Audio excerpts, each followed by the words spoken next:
চিকিৎসায় গাফিলতির অভিযোগে উত্তাল চাঁচল সুপার স্পেশালিটি হাসপাতাল। যুবকের মৃত্যু ঘিরে ভাঙচুর অবরোধ।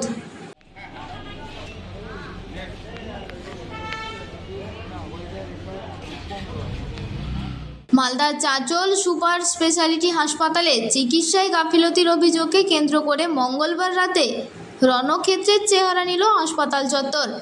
এক যুবকের মৃত্যুর জেরে ছড়িয়ে পড়ে তীব্র উত্তেজনা। পরিস্থিতি সামাল দিতে মোতায়েন করা হয় বিশাল পুলিশ ও কেন্দ্রীয় বাহিনী। মৃত যুবকের নাম অঙ্কন রায়, বয়স 34। তিনি আনন্দপুর গ্রামের বাসিন্দা। পরিবারের দাবি, বাথরুমে যাওয়ার সময় হঠাৎ পড়ে গিয়ে বুকে জ্বালা অনুভব করায় দ্রুত তাকে হাসপাতালে নিয়ে যাওয়া হয়। এমার্জেন্সিতে প্রাথমিক চিকিৎসার পর তাকে দ্বিতীয় তলার মেডিসিন বিভাগে স্থানান্তর করা হয়। সেখানে কিছুক্ষণের মধ্যে তার মৃত্যু হয় বলে জানা গেছে। মৃতের অন্তঃসত্ত্বা স্ত্রী চিকিৎসকদের বিরুদ্ধে গুরুতর গাফিলতির অভিযোগ তুলছেন। তার অভিযোগ, স্বামী যন্ত্রণায় ছটফট করছিলেন, কিন্তু বারবার ডাকাডাকির পর চিকিৎসক ও নার্সরা গুরুত্ব দেননি। এমনকি সময় মতো চিকিৎসা শুরু হলে তার স্বামীকে বাঁচানো যেত বলেও দাবি করেন তিনি। অন্যদিকে হাসপাতালের সুপার সুমিত তালুকদার জানান, রোগীকে গুরুতর অবস্থায় হাসপাতালে আনা হয়েছিল। তার সুগার, কাশি ও বুকে সংক্রমণ ছিল এবং হাসপাতালে আনার সময় তার হাত পা ঠান্ডা হয়ে গিয়েছিল। চিকিৎসকরা দ্রুত চিকিৎসা শুরু করেন এবং চিকিৎসাধীন অবস্থাতেই তার মৃত্যু হয় বলে দাবি হাসপাতাল কর্তৃপক্ষের। ঘটনার পরই উত্তেজিত আত্মীয় স্বজন হাসপাতাল চত্বরে ভিড় জমান এবং পরিস্থিতি নিয়ন্ত্রণের বাইরে চলে যায়। ওয়ার্ডে ভাঙচুর চালানো হয়, ভেঙে ফেলা হয় চেয়ার, টেবিল সহ বিভিন্ন আসবাবপত্র। পরিস্থিতি নিয়ন্ত্রণে আনতে চাঁচল থানার পুলিশ ও কেন্দ্রীয় বাহিনী ঘটনাস্থলে পৌঁছায়। ঘটনায় জড়িত থাকার অভিযোগে 6 জনকে আটক করেছে পুলিশ। বর্তমানে হাসপাতালে অপ্রীতিকর পরিস্থিতি এড়াতে মোতায়েন রয়েছে কেন্দ্রীয় বাহিনী ও পরিস্থিতি নিয়ন্ত্রণে রয়েছে বলে জানা গিয়েছে।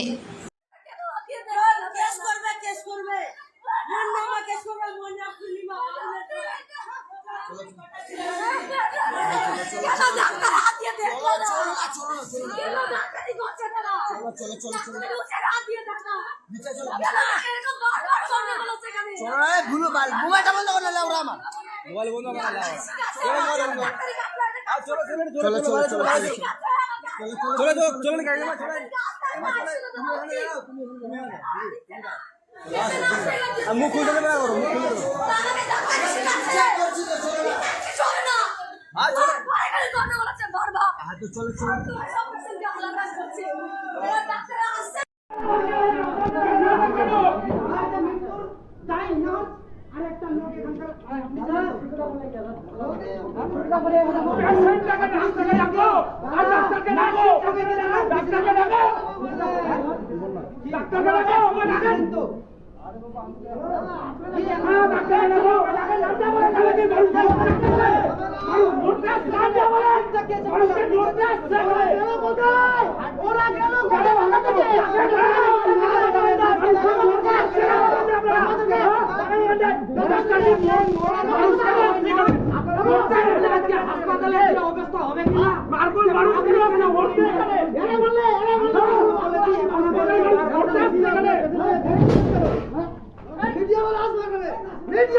আবার আসবেন কিনা, আমি ডাক্তার আছে, আসবেন কিনা? ওদের ফাঁকি কিসের জন্য লেগেছে? বসে বসে পয়সা কেনার জন্য, বসে বসে পয়সা কেনার জন্য। এটা সরকারি হাসপাতাল, পরিবেশে তোমাদেরকে পুরো খেতে মরতে হবে। পারলে করুন, নাহলে পারবেন না। চাকরি করতেন বসে বসে বেতন নিবার জন্য শুধু খুব খারাপ হবে। আমি এটা অ্যানাউন্স ডাক্তার ঢোকা মাত্র বলে দিলাম, ওখানটায় পুরো লোক শুনেছে। আমি একটা বিরুদ্ধে করেছি, একাই। ওই যাওয়া মাত্র ওই এখন